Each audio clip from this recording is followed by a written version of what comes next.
नमो हरिहन्ताणं नमो सिद्धाणं नमो आयर्याणं नमो उवज्जायाणं नमो लोके सव्यसावरणं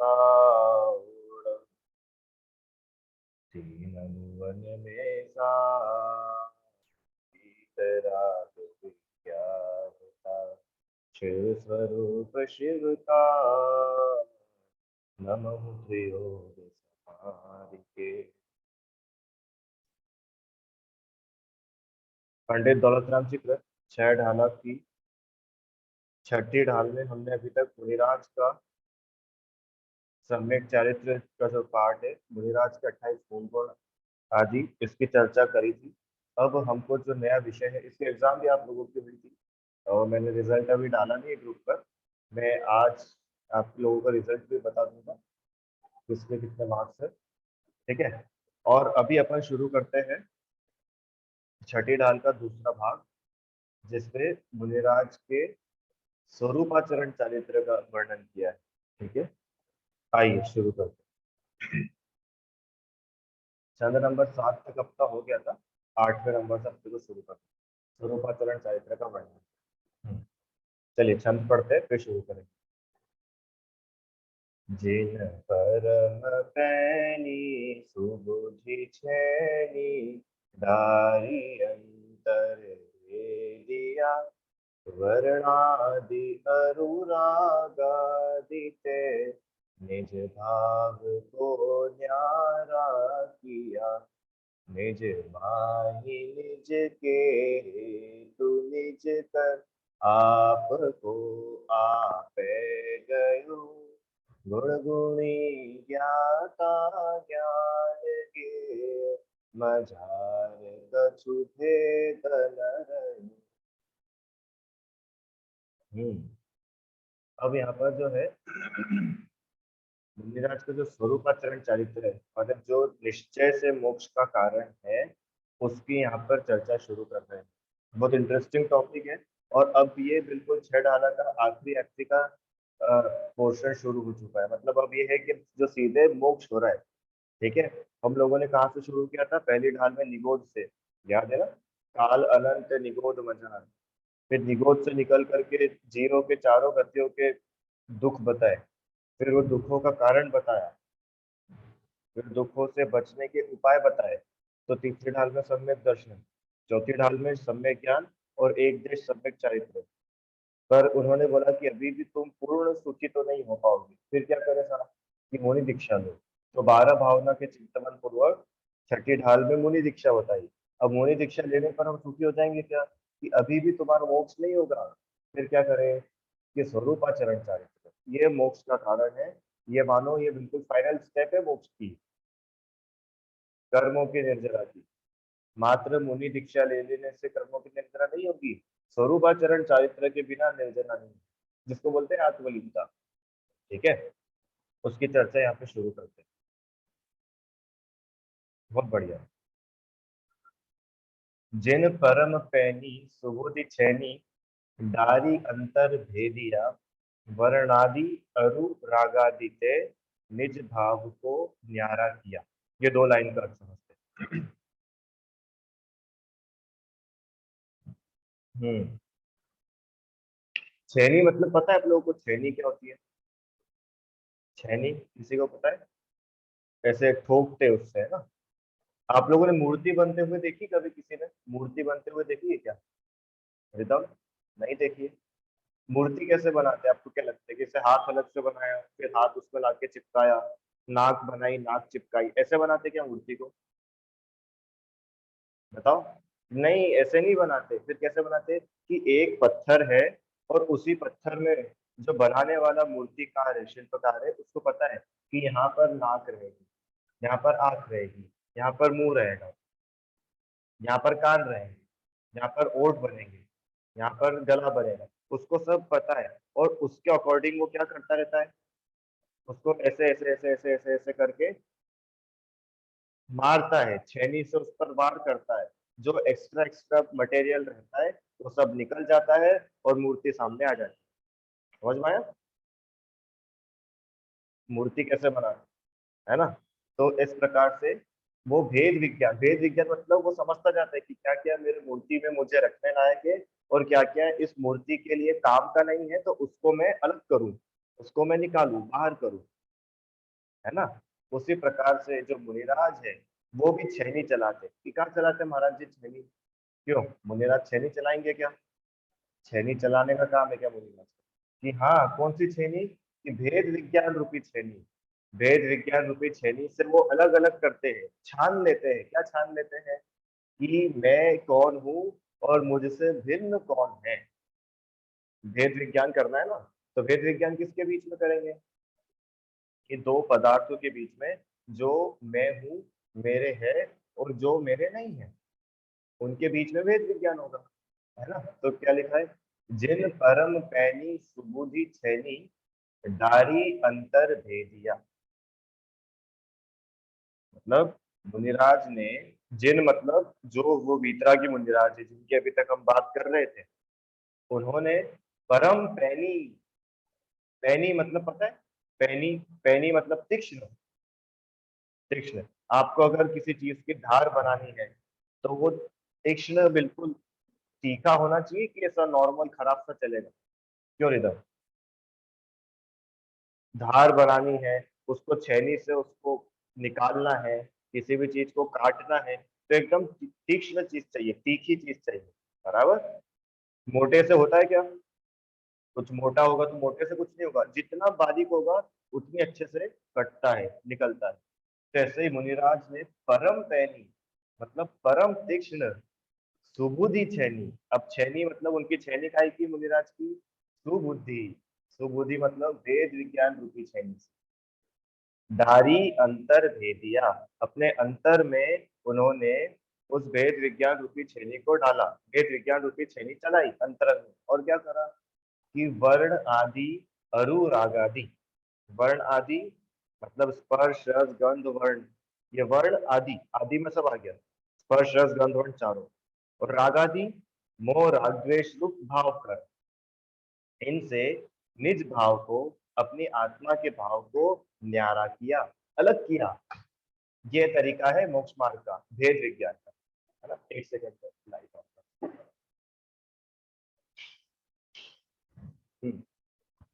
चलो, ये तरीका है भेद विज्ञान का। क्या तरीका है भेद विज्ञान का? कि मुनिराज भेद विज्ञान कैसे करते हैं? कैसे करते हैं भेद विज्ञान? कि भेद विज्ञान रूपी छेनी से, या ये छेनी वेनी में मत उलझो, अपन तो सीधे बात पे आ जाओ। भेद विज्ञान से करते क्या है सुहानी? किस चीज के बीच में भेद विज्ञान करना पड़ेगा? कि स्पर्श रस गंध वर्ड, स्पर्श रस गंध वर्ड बोलने से पुद्गल आ गया। अरे पुद्गल की क्वालिटीज होती है ना रिदम, क्या क्वालिटीज है पुद्गल की? पुद्गल में स्पर्श रस गंध वर्ण, ये चारों पाए जाते हैं। अब पुद्गल जितना भी है, जितना भी पुद्गल है, अब पता है आपको जो आठों कर्म है, ये आठों कर्म क्या है? पुद्गल है। अरे छह द्रव्यों में से कौन सा द्रव्य है कर्म? पुद्गल है। कार्माण वर्गण है, पुद्गल द्रव्य है। शरीर क्या है सुहानी? शरीर क्या है? पुद्गल है कि नहीं है? अरे पुद्गल है ना, शरीर दिखता है कि नहीं? दिखता है तो पुद्गल है। और सुनो, चश्मा क्या है? पुद्गल है। पिछी कमंडल क्या है? पिछी कमंडल क्या है? अर्घ्य, पुद्गल है। जीव है क्या? क्यों पिछी कमंडल जीव है क्या? नहीं है, पुद्गल है। अच्छा मुनिराज जिस पाटे पर बैठे हैं वो पाटा क्या है? पुद्गल है। अब समझ में आ रहा है आपको? ये जो स्पर्श रस गंध वर्ण, दौलत राम जी कितने स्मार्ट है, उन्होंने एक एक चीज का नाम नहीं लिखा, उन्होंने खाली पुद्गल लिख दिया। पुद्गल भी नहीं लिखा, वर्ण आदि। वर्ण आदि से आप समझो कि स्पर्श रस गंध वर्ण चारों आ गए, और ये चारों होते किसमें है? ये चारों पुद्गल में होते। समझ में आया? तो स्पर्श रस गंध वर्ण रूपी जो भी पुद्गल जगत में है, अब इसमें आप सब लगा रहे हैं ना, जो भी से मतलब शरीर, रुपए पैसा, सोना चांदी, तीर्थ, भगवान की मूर्ति, पहाड़, पर्वत, एवरीथिंग, इसमें सब आ गया, कुछ भी नहीं छूटा, सब पुद्गल है क्योंकि, ठीक है। वर्ण आदि, अरु राग आदि, अरु मतलब और, राग आदि, राग आदि मतलब मोह राग द्वेष आदि जो भाव कर्म है, मोह राग द्वेष रूपी जो भाव कर्म है। वर्ण आदि से तो द्रव्य कर्म समझ में आ गया, शरीर, ज्ञानावरण, दर्शनावरण, मोहनी, वेदनी, अंतराय, आयु, नाम, गोत्र, ये आठों कर्म, शरीर, ये सब तो आ गए वर्णादि में। अरु रागादि, रागादि मतलब मोह राग द्वेष रूपी जो भाव कर्म है, उनसे अपनी आत्मा को न्यारा किया। न्यारा किया मतलब उससे अपनी आत्मा को उन्होंने भिन्न करा, भिन्न जाना, भिन्न पहचान। देखो, अब यहाँ पर बहुत समझने की एक बात आपको बताऊं अच्छी सी। हम लोग वेद विज्ञान करते, कभी मान लो हम ध्यान करने के लिए बैठे, आपको यहाँ से ध्यान का विषय मिल सकता है बहुत ज्यादा, ध्यान करते हैं ना, अब हमारा ध्यान में मन नहीं लगता। बहुत लोगों का प्रश्न होता है, बड़े लोगों का खासकर, ये ध्यान कैसे करते हैं, ध्यान करते समय क्या सोचना चाहिए, ध्यान करते समय क्या करें। आंखें बंद करते तो हमको तो कुछ कुछ दिखने लग जाता है, क्यों? अर्घ है। हम्म? हमको तो कार्टून दिखने लगता है, मम्मी दिखने लगती है, खाना दिखने लगता है, स्कूल दिखने लगता है। जिसके बारे में नहीं सोचना चाहो वो सब सोचने में आ जाता है। तो हम ध्यान करें कैसे, करें कैसे? तो आप लोग ये सब नहीं जानना चाहते हो, ऐसा है क्या? अपने को ऐसा लगता है ना, तो ध्यान से सुनना, वर्ण प्रभा की, अपने को ऐसा लगता है ना कि ये सारे विकल्प मुझे नहीं आए, मैं ध्यान करने बैठूं तो ये सारे विकल्प मुझे नहीं आए, ये मेरे जानने में ना आए, ऐसा लगता है कि नहीं आप लोगों को? अरे हाँ ना, कुछ तो बोलो। रीता आंटी, क्या लगता है? ये सारे विकल्प जो आते हैं, सामायिक करते हैं, अपन ध्यान करते हैं, कोशिश करते हैं, तो उस समय अपन क्या सोचते हैं कि ये सारे विकल्प ना आए। क्यों? सामायिक करते करते अगर बेटे का विकल्प आ जाए तो आप कैसा मानते हो? अरे घर गृहस्थी से बचने के लिए किया था और वापस बेटे का विकल्प आ गया। वो कुकर गैस पर रखा था, कुकर का विकल्प आ गया। ये विकल्प आ क्यों गया? क्यों? क्यों आ गया? विकल्प नहीं आना चाहिए, आना ही नहीं चाहिए, विचार ही नहीं आना चाहिए। अपन जब ऐसा सोचते हैं ना, ये विचार आना ही नहीं चाहिए, इसका मतलब पता है आप क्या कर रहे हो? क्या कर रहे हो पता है? बोलो थोड़ी कड़क बात। आप केवल ज्ञानावरण कर्म बांध रहे हो, आप अपने केवल ज्ञान में बाधा उत्पन्न कर रहे हो। क्यों केवल ज्ञान में कैसे बात, क्यों केवल ज्ञान में क्या क्या जानने में नहीं आता है, बताना जरा। सुहानी, रिदम, केवल ज्ञान में क्या क्या जानने में नहीं आता? केवल ज्ञान में बच्चे जानने में नहीं आते, कोरोना जानने में नहीं आता, नरक गति के दुख जानने में नहीं आते, तिर्यंस गति के दुख जानने में नहीं आते, लगाते जाओ, भयानक एक्सीडेंट जानने में नहीं आता। केवल ज्ञान की बात कर रहे हैं ना, केवल ज्ञान में क्या जानने में नहीं आता है? अरे सब कुछ जानने में आता है। और हम ऐसा बोलते हैं ना, नहीं नहीं नहीं, इसका तो विचार अपने मन में आना ही नहीं चाहिए, इसका मतलब तुम केवल ज्ञान आने से रोक रहे हो, तुम चाहते नहीं हो तुम्हारे सब ख्याल, तुम्हारे ये सब ज्ञान में चीजें आए, तभी तो तुम मना करते हो। सुहानी, समझ में आए? बहुत सोचने लायक बात है। तो फिर क्या करें, विचार आए तो फिर उस समय क्या करना चाहिए? कि सुनो सुनो, विचार तो आएंगे, विचार पता है कब नहीं आएंगे? जब तुम निर्विकल्प हो जाओगे। और निर्विकल्प घर में रह करके तो बिल्कुल नहीं हो सकता। अरे मुनिराज तक तो विचार आते हैं, तो अब आप और हम कौन है, अपने को तो आएंगे विचार। तो देखो, मुनिराज भी विचार आते हैं तो विचारों से भागते नहीं है। कितने विचारों से भागेंगे, क्यों अर्घ है? मुनिराज को भी अगर विचार आ रहे हैं, कुछ भी उनके थॉट चल रही है, तो कितनी चीजों से भागेंगे। मान लो सामायिक करने बैठे, ध्यान करने बैठे, और एक भक्त याद आ गया, फिर उस एक से मन हटाया, दूसरा याद आ गया, दूसरे से हटाओगे तो तीसरा दिख जाएगा, फिर उससे हटाओगे तो कुछ और दिखेगा, फिर कुछ और, फिर कुछ और। फिर पता है बहुत लोग क्या बोलते हैं कि है ना, ध्यान करने के लिए आप कुछ काला काला सा देखो, वो काले काले बिंदु को इमेजिन करो, तो आपका ध्यान लगेगा। कि ये ध्यान नहीं है, ये ध्यान नहीं है। तुमने काय का ध्यान करा? आत्मा का तो ध्यान ही नहीं करा, तुमने तो काले बिंदी का ध्यान करा। काली बिंदी का ध्यान करने से मोक्ष हो जाएगा क्या? कितने लोगों की निर्जरा हो जाएगी काली बिंदी का ध्यान करने। क्या बोला वहां पे? वर्ण आदि, स्पर्श रस गंध वर्ण, इन चारों से अपने को भिन्न करो, इनमें मत उलझो। मुनिराज का ध्यान क्या गजब का होता है। स्पर्श रस गंध वर्ण, इन चारों से अपने को न्यारा करते हैं। मोह राग द्वेष आ गए, कोई बात नहीं, आने दो, मैं तो इनसे अलग हूँ, मैं तो इनसे न्यारा हूँ। इसका नाम है भेद विज्ञान। राग उत्पन्न होने पर दुखी नहीं होते हैं, अरे वो राग मेरा था ही नहीं, आया और चला गया, कोई बात नहीं। मैं तो जीव हूँ, ज्ञाता हूँ, जानने वाला हूँ। मैंने जाना, जान के छुट्टी करी। इसका नाम है भेद विज्ञान। ऐसे रहते मुनिराज मस्त। सोचो जंगल में मुनिराज है और वो खुश सुखी रह कैसे लेते हैं? जंगल में उनके पास तो कुछ भी नहीं है, तो सुखी रहते कैसे? पूरे समय भेद विज्ञान चलता रहता है, पूरे समय। स्पर्श रस गंध वर्ण जितने पुद्गल की पर्याय है, ये सब मैं नहीं हूँ, ये सब मेरी नहीं है। इनसे अपने अपने को न्यारा करा, क्योंकि बात तो अपनी करनी है ना।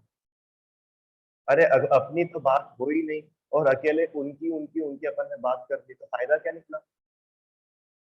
स्वर्ण प्रमाण समझ में आ रहा है? फायदा कब होगा कि जब हम अपनी बात अपने को ऊपर रखेंगे, अपने को मुख्य रखेंगे, तब जाकर के तो कुछ बात बनेगी।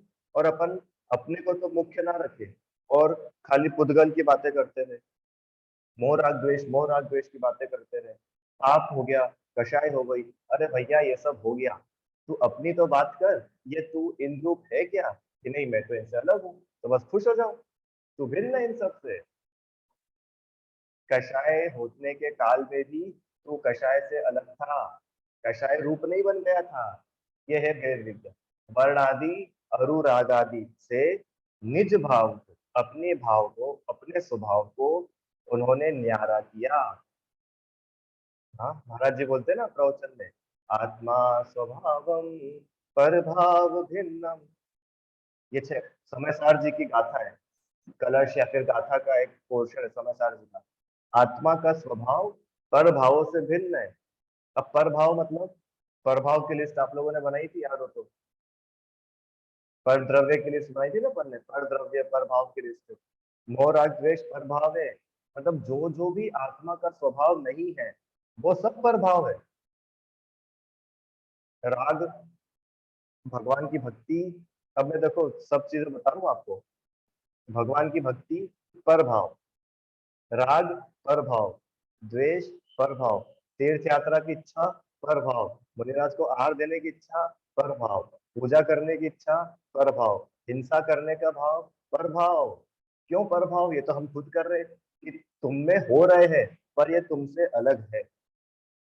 अगर तुम्हारे खुद के होते तो ये कंटिन्यूअसली तुम्हारे साथ हमेशा बने रहते। कंटिन्यूअसली हमेशा हमारे साथ नहीं रहते हैं, इससे पता चल जाता है कि ये अपने नहीं है, बाहर से आए हैं। क्यों सुहानी? आप अपने घर के मेंबर्स और मेहमान, इन दोनों में डिफरेंशिएट करती हो कि नहीं करती हो? कैसे करते हैं कि भैया जो हमारा अपना है वो दिन रात हमारे साथ रहता है, हमारे घर में रहता है, और मेहमान, मेहमान कभी कभी आते हैं। कोई बाहर से आया है तो वो अपना नहीं है। अपने तो वो है जो हमारे साथ हमेशा से थे, हमेशा है और हमेशा रहेंगे, वो हमारे अपने हैं। बाहर से आने वाला कुछ भी मेरा नहीं है। अब जो ये जो राग का भाव आया ना, तीर्थ यात्रा करने का, ये भाव राग का है। तो ये तीर्थ यात्रा करने का भाव भी जो राग है, ये भी मेरा स्वभाव नहीं है।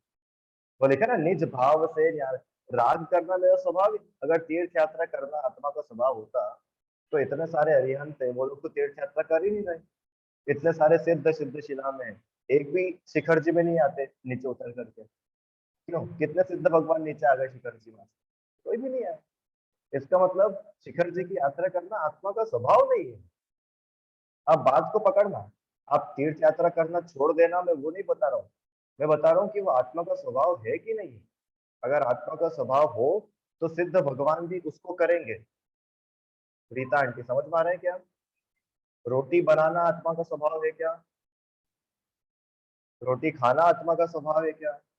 कि नहीं? इन सबसे निज भाव को न्यारा किया, इन सबसे निज भाव को न्यारा करो, ये भेद विज्ञान है। रोटी बनाने के समय में भी मैं रोटी बनाने वाला नहीं हूँ, मेरा स्वभाव कोई रोटी बनाने का नहीं है। ये है भेद विज्ञान। आप घर में रसोई में खड़े खड़े रोटी बनाते बनाते भी भेद विज्ञान कर सकते हो। आप नहाते नहाते भी भेद विज्ञान कर सकते हो। आप गाड़ी चलाते चलाते भी कर, मंदिर में बैठने की जरूरत नहीं है इसके लिए, हर समय कर सकते हो। क्यों? क्योंकि आत्मा तो अपने पास में हर समय उपलब्ध है ना। आत्मा तो हम स्वयं है, और हम खुद अपने आप को हर समय, every time we are available. क्यों सुहाना? हो सकता है किसी समय तुम्हारे पास में पानी ना हो, किसी समय तुम्हारे पास में उजाला ना हो, किसी समय तुम्हारे पास मुनिराज ना हो, किसी समय तुम्हारे पास मम्मी पापा ना हो, पर तुम खुद तो अपने पास में हमेशा हो। तुम खुद से मतलब, मैं शरीर की बात नहीं कर रहा हूँ, शरीर भी चला जाता है, शरीर तो इस लाइफ के बाद चला जाएगा, ये भी हमेशा साथ में नहीं है। अपन ने शरण भावना पढ़ी थी। अरे एक आत्मा ही जो मैं हूँ, मैं हमेशा अपने साथ हूँ। तो मुझे अपने बारे में विचार करने के लिए किसी दूसरे की जरूरत क्या है? ये है मुनिराज का भेद विज्ञान। ऐसे मुनिराज बोर नहीं होते जंगलों में, तीर्थ क्षेत्रों में, सुनसान जगहों पर क्यों बोर नहीं होते? अरे पूरे समय भेद विज्ञान चलता है। ऐसे जीव मोक्ष जाते हैं। देखो वापस पढ़ते हैं। आओ। जिस प्रकार कोई पुरुष तीक्ष्ण छेनी द्वारा पत्थर आदि को दो भाग में पृथक पृथक कर देता है ना, उसी प्रकार स्वरूपाचरण चारित्र का आचरण करते समय वीतरागी मुनिराज अपने अंतरंग में, है ना, यहाँ लिखा है ना, अंतर्भेदिया, अपने अंतरंग में भेद विज्ञान रूपी छेनी द्वारा अपने आत्मा के स्वरूप को अब काय काय से भिन्न करते हैं। काय काय से भिन्न करते हैं? देखो, शरीर आदि नो कर्म से, शरीर और नो कर्म। नो कर्म मतलब पता है ना आपको, कि जो कर्म का फल देने में निमित्त होते हैं, जिनके थ्रू कर्मों का फल मिलता है, वो कहलाते हैं नो कर्म। जैसे शरीर, घर, परिवार, माता पिता, शिष्य, गुरु, ये सब नो कर्म है। इनके निमित्त से आपको कर्मों का फल मिल रहा है। द्रव्य कर्म, द्रव्य कर्म कौन कौन से हैं? 8 कर्म, ज्ञानावरण, दर्शनावरण, मौनी, वेदनी, अंतराय, आयु, नाम, गोत्र। और राग द्वेष आदि रूप भाव कर्मों से भिन्न करके, ये आ गया ना भेद विज्ञान। तो बहुत गजब का है भेद विज्ञान। आप करना चाहो ना तो मजा आ जाएगा। अगर आपको कोई बोल रहा है काला, तो आप भेद विज्ञान करो, ये काला कौन है? काला तो शरीर है, और शरीर तो नो कर्म है, और मैं कर्म नहीं हूँ, तो मैं क्यों दुखी हो रहा हूँ? कोई आपको बोल रहा है सुंदर रिदम, रिदम की किसी ने खूब तारीफ की, रिदम बहुत सुंदर है, बहुत अच्छा है, बहुत अच्छा, तो तुम खुश क्यों हो रहे हो? ये तारीफ उद्गल की हो रही है, तुम्हारी थोड़ी हो रही है। ये है भेद विज्ञान। अब जब ये भेद, अब आप बताओ, जब ऐसा भेद विज्ञान होगा, ना राग होगा, ना द्वेष होगा, तो कर्मों का आश्रव होगा कि नहीं होगा? बोलो जल्दी। कर्मों का आश्रव नहीं होगा। अरे नहीं होगा ना। ना तुम राग कर रहे हो, ना द्वेष कर रहे हो, तो कर्मों का आश्रव होना ही नहीं है। और जब कर्मों का आश्रव नहीं है, तो क्या है? संवर निर्जरा है। यह है मोक्ष जाने का सीधा रास्ता, बिल्कुल शॉर्टकट। आपको कहीं भी नहीं भटकाया दौलत राम जी ने। देखो, उन्होंने बिल्कुल नहीं बोला कि तुम इतनी वंदना करो शिखर जी की और तुमको मोक्ष दे देंगे, बिल्कुल नहीं। हाँ, अगर शिखर जी के पर्वत घूमने से मोक्ष हो जाता, तो डोली वाले तो कब से मोक्ष चले जाते। कि नहीं, वहां पे लिखा तो है एक बार वंदे जो कोई, हाँ, लिखा है कि नहीं वहां पे? ताको नरक पशु गति नहीं हुई। हाँ, तो वहां तो नरक पशु गति क्या लिखा है, बाकी देवर मनुष्य तो अभी भी बचे हैं ना संसार के। और दूसरा, वंदना से तुम क्या समझते हो? खाली पर्वत का राउंड लगा के आ जाना वंदना नहीं होती है। पर्वत का राउंड लगाना, वो बंदर है वहां पर्वत पे इतने सारे, वो तो दिन भर में कितने चक्कर लगा लेते हैं टोकों के। हाँ, तो पूरे जीवन में तो कितनी ही लगा लेते, तो क्या बंदरों का मोक्ष हो जाएगा जीवन में चक्कर लगाने से? ये मोक्ष का एकदम सीधा सीधा बिना मिलावट का रास्ता आपके सामने दौलत राम जी ने रख दिया, कि मुनिराज जो मोक्ष जाते हैं ना, ऐसे मोक्ष जाते हैं। अपने आप को, अपनी आत्मा को भाव कर्म, नो कर्म और द्रव्य कर्म से भिन्न करके निज भाव को न्यारा किया। अपने आत्म भाव को, अपने स्वभाव को उससे न्यारा करते हैं, भिन्न करते हैं। बहुत बढ़िया। आगे, आगे तो और भी गजब है। क्या लिखा है? निज माही निज के हेतु निज कर आप हो आपे गयो, गुण गुणी ज्ञाता ज्ञान के मझार कछु भेद नर अब उसी को उन्होंने और एलेबरेट करा है आगे, कितना सुंदर लिखा है। निज माही, निज मतलब पता है आप लोगों को?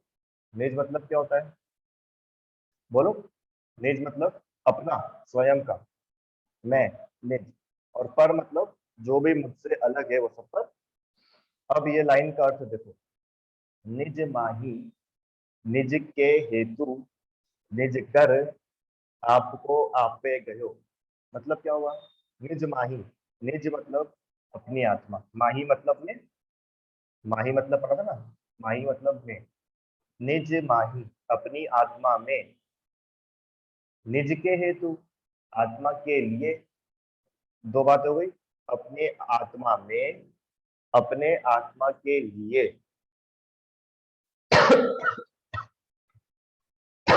क्या क्या हो गया?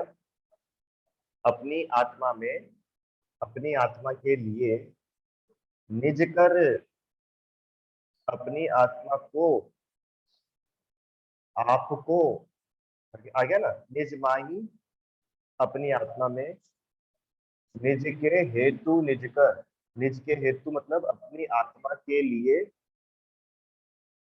आत्मा को, आपको माने आत्मा को आपे गयो, अपने आत्मा को आत्मा रूप जानते हैं। यह भेद विज्ञान कैसे, क्या बोला वापस से? निज माही निज के हेतु, निज कर आपको आपे गयो। मुद्राज भेद विज्ञान कैसे करते हैं? देखो पहले तो उन्होंने क्या बताया था, ऊपर की जो लाइन है ना, ऊपर की लाइन में उन्होंने क्या बताया था कि किस किस से वो अलग है। जैसे द्रव्य कर्म से अलग है, भाव कर्म से अलग है, नो कर्म से अलग है, शरीर से अलग है। अब एक एक सारी बहुत लंबी लिस्ट बन सकती है उसकी।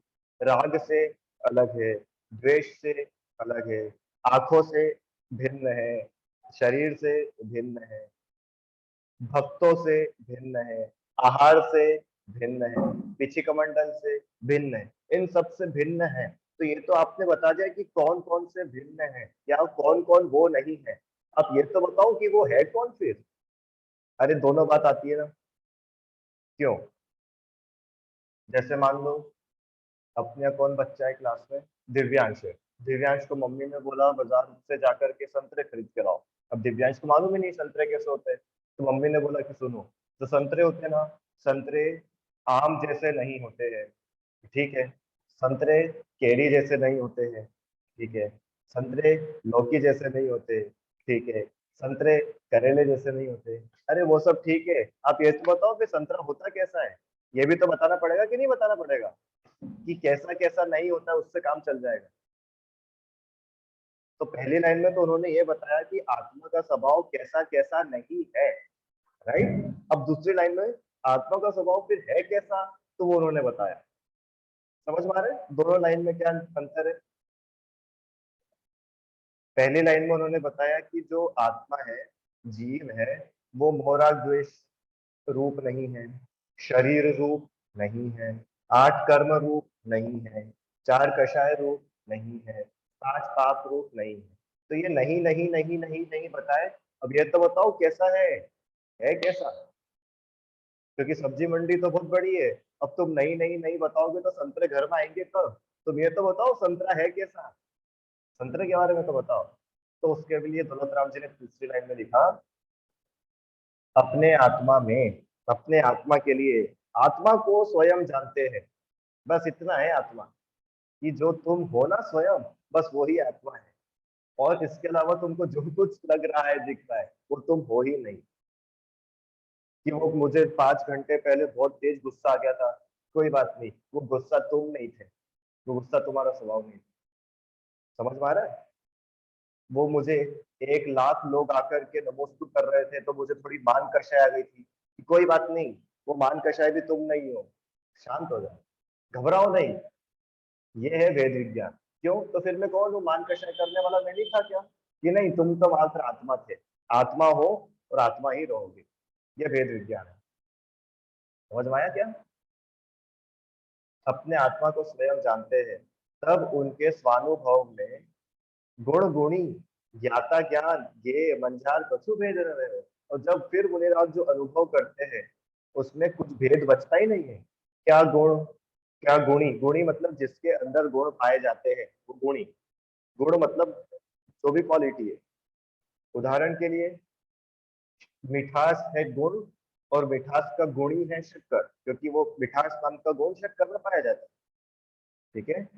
उष्णता है गुण, और उष्णता का गुणी है अग्नि। अब समझ में आए गुणी मतलब? अरे अपन बोलते हैं ना दानी, दान देने वाला दानी, जो दान देता है वो दानी। ऐसे ही जिसमें गुण पाए जाते हैं वो गुणी, और जिसमें ज्ञान पाया जाता है वो ज्ञानी। अरे आप और हम लोग ज्ञानी है कि नहीं है? अरे हम सब ज्ञानी है, क्यों? हमें ज्ञान है। ये लैपटॉप ज्ञानी है क्या? लैपटॉप ज्ञानी नहीं है, क्यों? इसमें ज्ञान नहीं है। ठीक है। तो गुणी मतलब जिसमें गुण पाया जाता है वो गुणी। ज्ञाता मतलब जिस जानने वाला। ज्ञान मतलब ज्ञान। और ज्ञेय मतलब जिन पदार्थों को जानते हैं वो ऑब्जेक्ट्स, वो कहलाते हैं ज्ञेय। इनके बीच में अब कुछ भेद नहीं रहा। अब मुनिराज जैसे भेद कर करके नहीं जानते, वो तो सीधा अपनी आत्मा से आत्मा को जानते हैं। छुट्टी। अब तुम भेद करने के लिए तुमको जो करना है करो, हमको उससे कोई फर्क नहीं पड़ता। मैं तो मेरी आत्मा को जानता हूँ बस। कि महाराज वो सम्यक दर्शन, कि छोड़ो उसको, मैं तो आत्मा को जानता हूँ। क्योंकि सम्यक दर्शन तो श्रद्धा गुण है। मेरे को गुणों में उलझना ही नहीं है। मेरे को तो मात्र आत्मा। हाँ, फिर गुण जो होना होगा वो होगा। वीतरागी मुनि जब वे सम्यक ज्ञान रूपी छेनी द्वारा आत्म स्वभाव को वापस पढ़ रहे हैं, राग आदि और वर्ण आदि से। आ गया ना, राग आदि और वर्ण आदि मतलब द्रव्य कर्म, भाव कर्म, नो कर्म, तीनों आ गए। भिन्न करके अपनी आत्मा का अनुभव करते हैं, आत्मा को जानते हैं। तो क्या होता है कि तब कुछ भेद बचते ही नहीं है। सारे भेदों को उन्होंने अलग कर दिया। ना गुणी का भेद, ना गुण का भेद, ना ज्ञाता का भेद, ना ज्ञेय का भेद, ना ज्ञान का भेद। अब तो कुछ भेद बचा ही नहीं, अभेद हो गया। इस प्रकार से गजब का मुनिराज का ये भेद विज्ञान होता है। ऐसा भेद विज्ञान होता है कि जिसमें बाद में कोई भेद ही नहीं बचते। अच्छा बताओ, सुनो सुनो सुनो।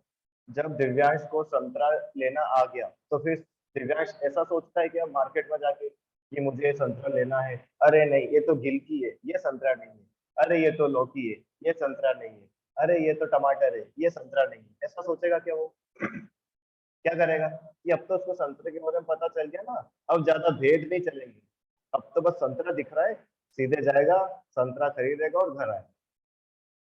समझ में आ रहा है उदाहरण?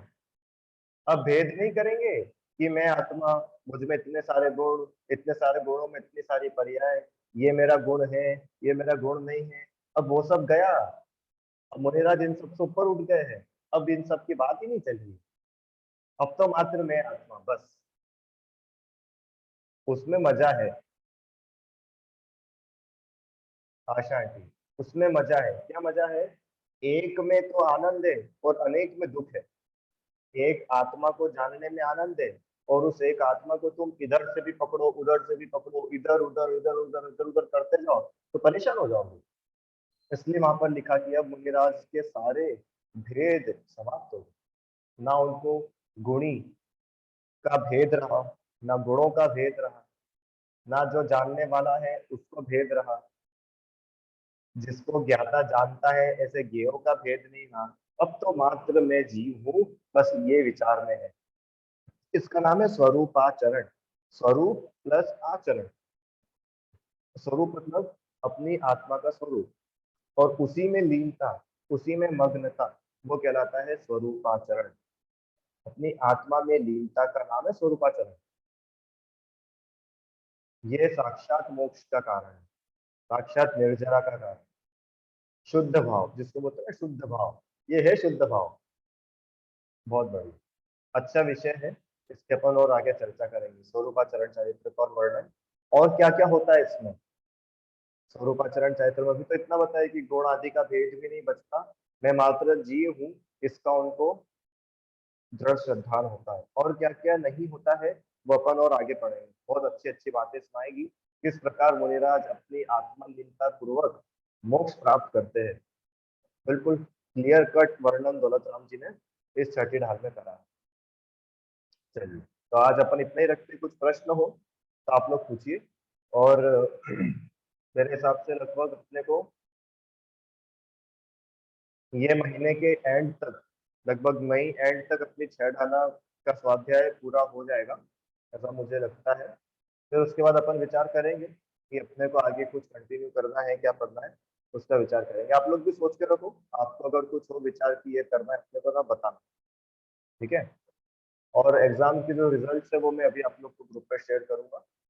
और रिवीजन भैया साथ साथ में करते रहो। देखो छह डाला अपनी पूरी होने आई है, तो अपने को याद होना चाहिए छह डाला।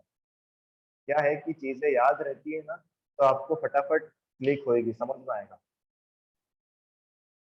और अगर याद ही नहीं है तो उसको पढ़ने का कोई मतलब ही नहीं निकलेगा।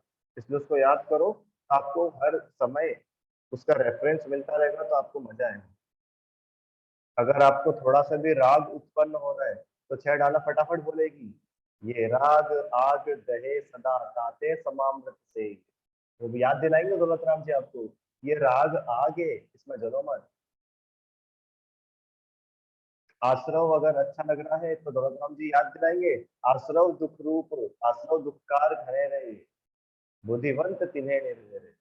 कि भैया तुम आश्रव छोड़ो, ये बहुत दुख रूप है, और अगर तुम बुद्धिमान हो तो इनका त्याग करो। इसलिए छह डाला याद में अपना ज्ञान बढ़ाने के लिए याद करने को नहीं बोल रहा हूँ। ये अगर आपको याद हो जाएगी तो आपके जीवन में सच में बहुत बदलाव आ जाएगा। तिरंज गति के तुक आपको देखने पर लगेंगे कि हाँ देखो बिल्कुल सही लिखा। ऐसे तिरंज गति में हमको नहीं जाना। भूल आपको भरमतवादी, तो ऐसे मुझे अपनी आत्मा को नहीं भूलना। इसके लिए याद करो छह डाला। ठीक है, चलिए विचार करना। अभी इतना ही अपन करते हैं। जहाँ वाणी के ज्ञान से सूझे लोकालो, तो वाणी मस्तक नमो सदा देत हूँ जो। हे जिन वाणी भारती, तो ही जपो दिन रैन, जो तेरी शरणा गए, तो पावे सुख चैन। भगवान।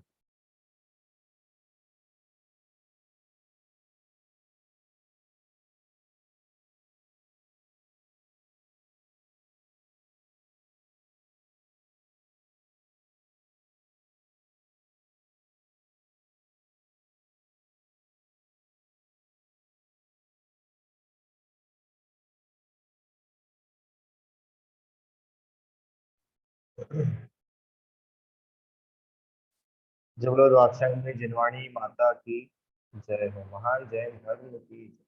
अच्छा, मुझे पता है पक्के पक्का कि आप में से बहुत लोगों को आज की क्लास बाउंसर गई होगी, कुछ भी समझ में नहीं आया होगा रिदम। तो भी बिल्कुल भी टेंशन करने की जरूरत नहीं है। ये मानो कि अपनी अभी तक 95% छह डाला हो गई है, और अभी तक का तो तुमको समझ में आया ना। अभी तक का तो कुछ कठिन था ही नहीं। अब अभी आगे का विषय नहीं भी समझ में आया ना, तो भी तुम तो सिर्फ सुनने के लिए बैठ जाओ क्लास में, एक बार सुन तो लो। फिर भविष्य में और अपने को समय मिलेगा भी, बहुत बड़ा जीवन है, अपन और समझ लेंगे अच्छे से। ठीक है। तो नहीं समझ में आ रहा है क्योंकि क्या है, थोड़ा सा विषय बिल्कुल अलग है, तो आपको नहीं भी समझ में आए तो कोई समस्या नहीं है। आप धैर्य रखो और बैठो बस क्लास में, कोशिश करो समझने की। बाकी अपन इसको इजी करने की कोशिश तो करेंगे। ठीक है, चलिए, जय जय।